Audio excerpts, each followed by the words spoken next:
today I want to talk about 5 underrated book series. Some book series that I don't think are appreciated enough, talked about enough, at least here on BookTube, or maybe even on GOODREADS. When I looked up some of these and saw the number of ratings, I was kind of surprised that a lot of them were lower than I would expect. Additionally, these are the types of book series that I would expect to see on a bunch of top 10 lists, and I don't necessarily see them there. So here we go. These are 5 book series that are across 3 different genres, and these are some book series I've really enjoyed.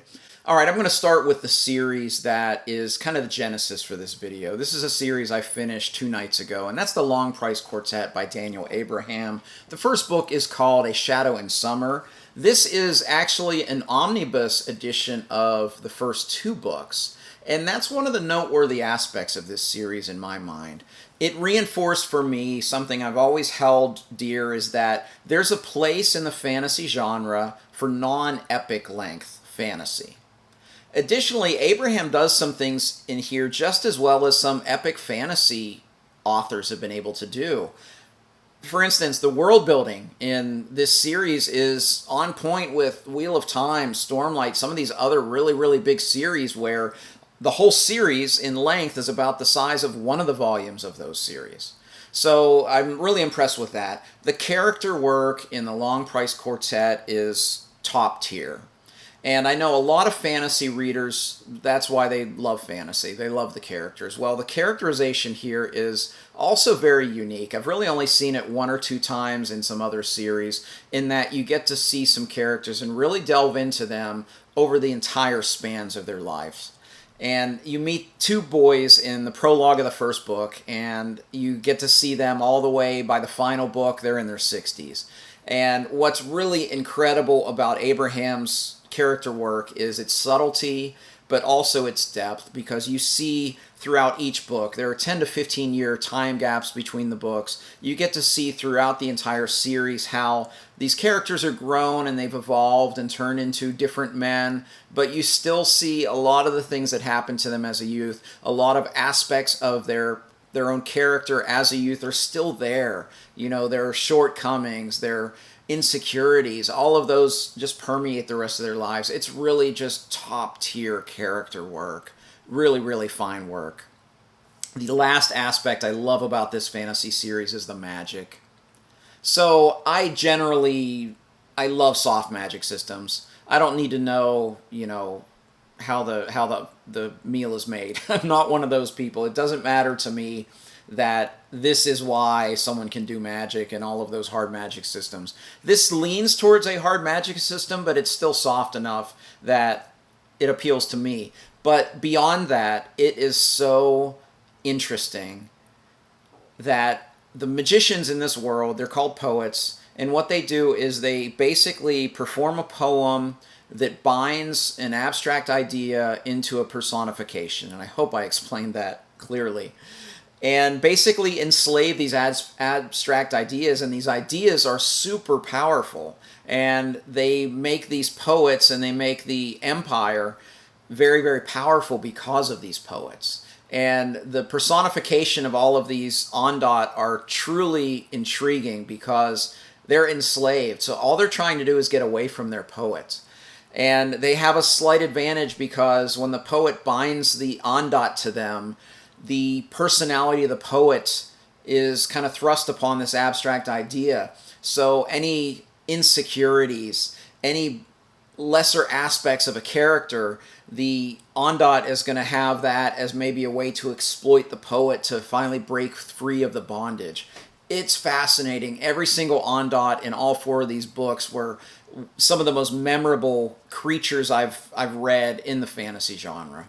Well, I'm trying to keep the video short, so that's all I'm going to talk about LPQ, but the Long Price Quartet is remarkable. The end of the 3rd book is one of the most powerful things I've read in fantasy. I mean, I was gobsmacked by it. But if you like some really great world building and you're looking for some truly character-focused and character-driven fantasy, look no further than the Long Price Quartet by Daniel Abraham. All right, the next book series is also in the fantasy genre. It is also incredible world building. It is also kind of an Eastern-inspired world. And this is a series that's more traditional and was published several decades ago, but I don't see a lot of people read it now.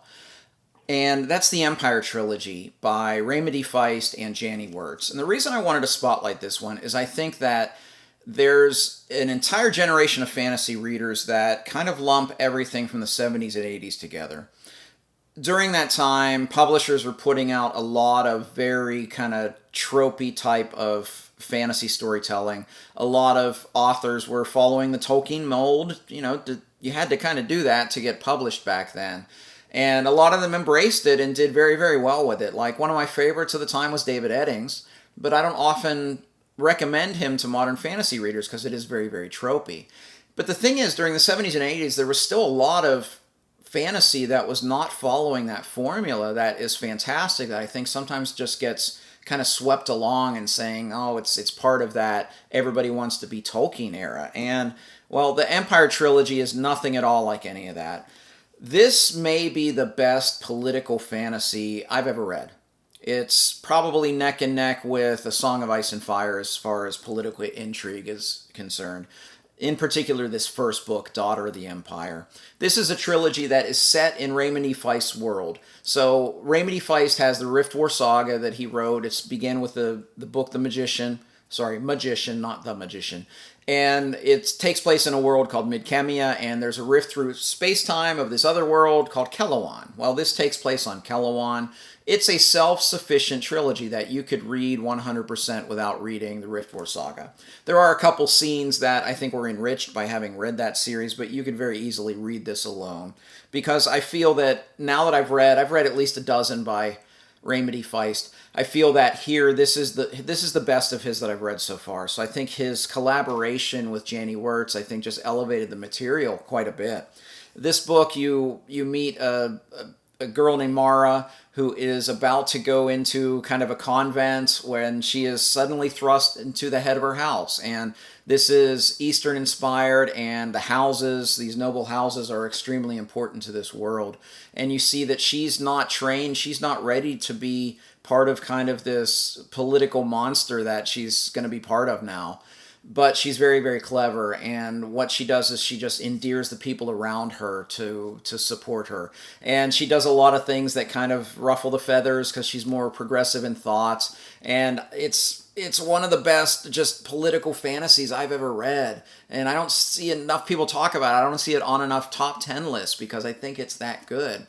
What I also like in this trilogy is something that Feist does really well in all of his works is even when it's part of a series, each of the books kind of tells a complete tale, and then they continue. And of course, the trilogy as a whole is a bigger story, but each of the stories have just a beginning and an end and have a point to it. And it became just a great series for me and one of my favorites. So it is more traditional fantasy and written in that manner, but I think it holds up really, really well for a modern fantasy reader. So if you're a modern fantasy reader and you haven't read more of the traditional types of fantasy, this is one you really, really may enjoy. I know a lot of us on BookTube that have read it have really enjoyed it, but I don't see enough people talking about it. So I hope that a couple of you decide to read the Empire Trilogy by Raymond E. Feist and Janny Wirtz.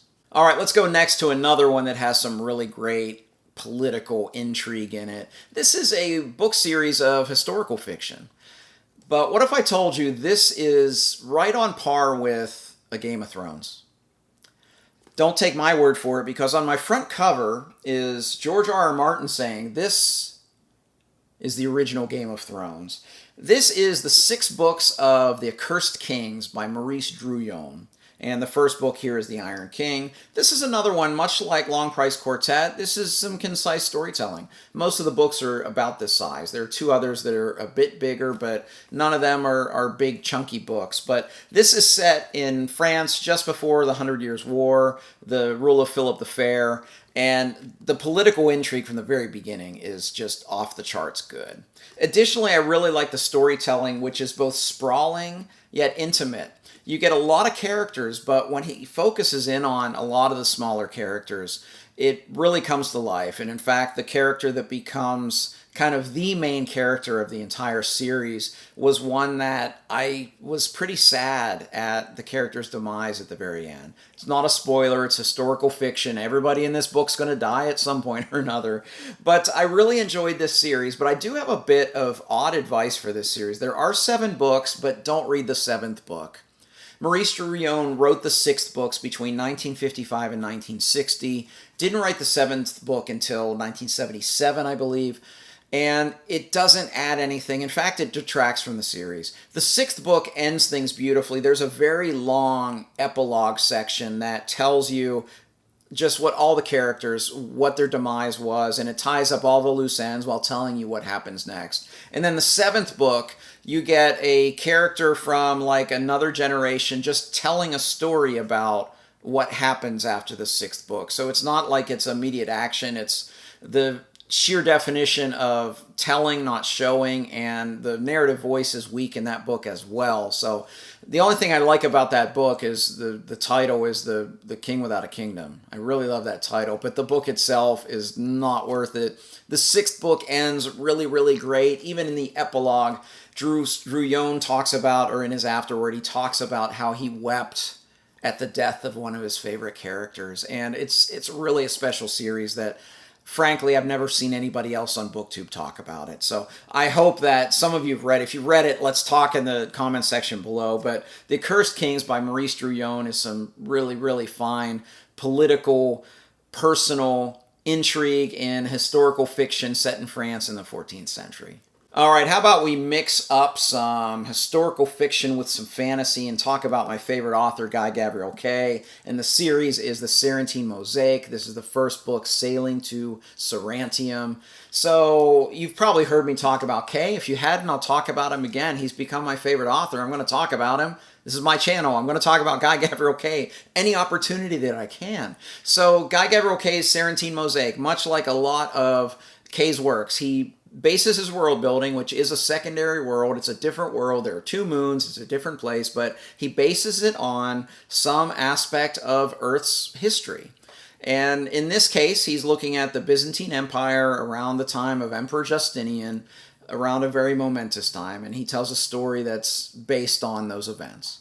But if you know the history, I didn't. Doesn't matter if you don't. If you know the history, he plays fast and loose with the facts. He just uses kind of the people and the circumstances and the place and the culture as an inspiration to tell his own fictional story. Well, the Sarantine Mosaic, the reason this is on here, in our corner of BookTube, a lot of us talk about it because we love it. But he's not as well known, this author, as a lot of other greats in the genre, and he's one of the best in the genre of the last few decades. So people should talk about this more. Additionally, this duology is quite fantastic. It's the shortest book series on this list. It's only 2 books, and in many ways, the 2 books are really just 1 book. I've done a whole video on this, so if you're interested in Sarantine Mosaic, go check out that video. I'll put it up here, and then I'll put it in the cards at the end of the video as well. But Sarantine Mosaic is remarkable, and what it does is it tells a story of a very momentous time in this Sarantine Empire's history. Something big is happening, but it doesn't tell you the story from the big people, the big perspectives of, you know, you're going to get this story from the emperor and the big general and this person and this person. No, you get a main character who's an artisan, a main character who's a mosaicist, and you get chapters from assistant cooks and chariot racers and doctors and dancers and all of these different characters. And it adds a level of humanity to a lot of these kinds of stories that wouldn't have it. Additionally, the one thing I just adore about this author is his narrative voice is off the charts in this series. This strong narrative voice that provides this historical lens, these stories through an historical lens, for me, just adds so much more weight to his books than, frankly, anybody else I've ever read. And that's one of the reasons he's become my favorite author, is when I read a work by Kay, I feel like it's important. And I don't always feel that when I'm reading a book. I'll often feel like, man, this is a great story. I'm loving this. But I never feel like, man, this is an important thing that I'm reading right now. The other thing with Kay is he may be just word for word the finest writer in the genre. He's at least on the short list. He's definitely S tier. And the older I get, the more I appreciate that.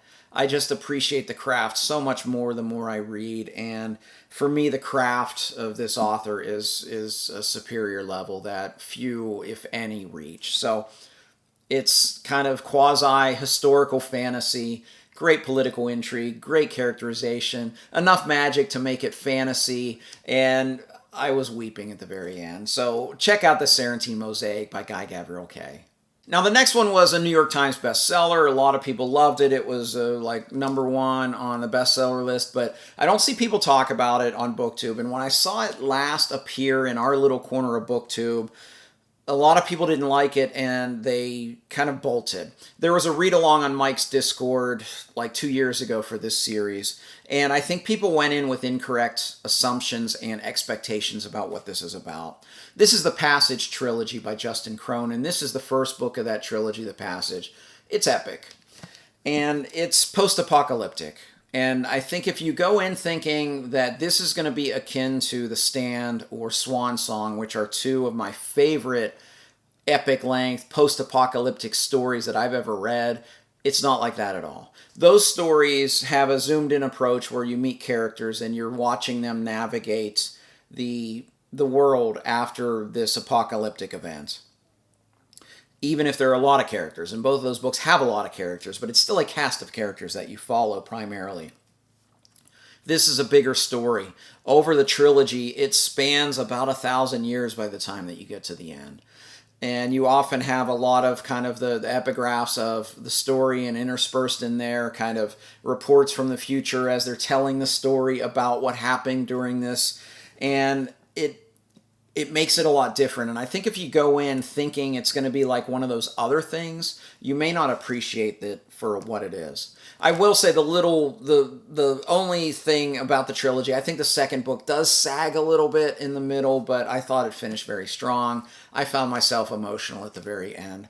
One of the things about Cronin I always talk about, first of all, he's not as popular as author as I think he deserves to be, namely because he's only written 6 books. He's written the Passage Trilogy. He has an interconnected short story collection. His latest book is The Ferryman, but he has a book that I love called The Summer Guest that, with the exception of East of Eden, I consider the great American novel. He's a fantastic author that just not a lot of people have read because he's not as prolific as some of these other authors. But in many ways, he's one of the best authors I've read.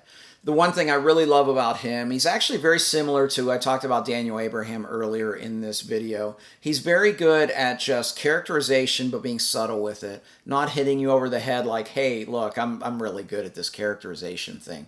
It's very, very subtle, and I love when authors do that, where you don't realize that you've connected with a character, and then something big happens, and then all of a sudden you're emotional and you're feeling things for this character because of the actions they've just gone through there. I've really just appreciated authors that can do that. Daniel Abraham, Justin Cronin.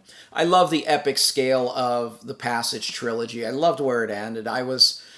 It's funny, as I was getting to the end, like a totally new character came in and dominated the story for quite some time, and I was thinking, where is this going? And then where it went, it was such a beautiful conclusion. I really love the Passage Trilogy, but go in with the right expectations. Also, don't go in the way they marketed this book. They marketed this as that the apocalypse is vampires. And yes, there are creatures that could be very loosely described as vampiric in nature, but they're not vampires. They were trying to capitalize on, I think, the vampire craze of when this came out. But anyway, the Passage Trilogy is fantastic by Justin Cronin. I'd love to talk with you if you've enjoyed it. Let me know in the comments section below. So hey, those are 5 book series that I love that I just wanted to talk about today because I just finished an underrated book series that I felt I needed to talk about a little bit more than just like a minute or two on a monthly wrap-up. So if you've enjoyed any of these 5 series, I'd love to talk with you in the comment section below, and I'd love to hear what you think are some underrated book series across any genre.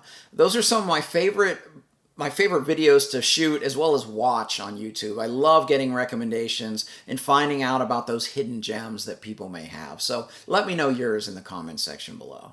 If you like this video, please like and subscribe. You can also find me on Goodreads, Twitter, and the Fireside Discord. I'd love to interact with you there. As always, thank you for watching. Until next time, goodbye.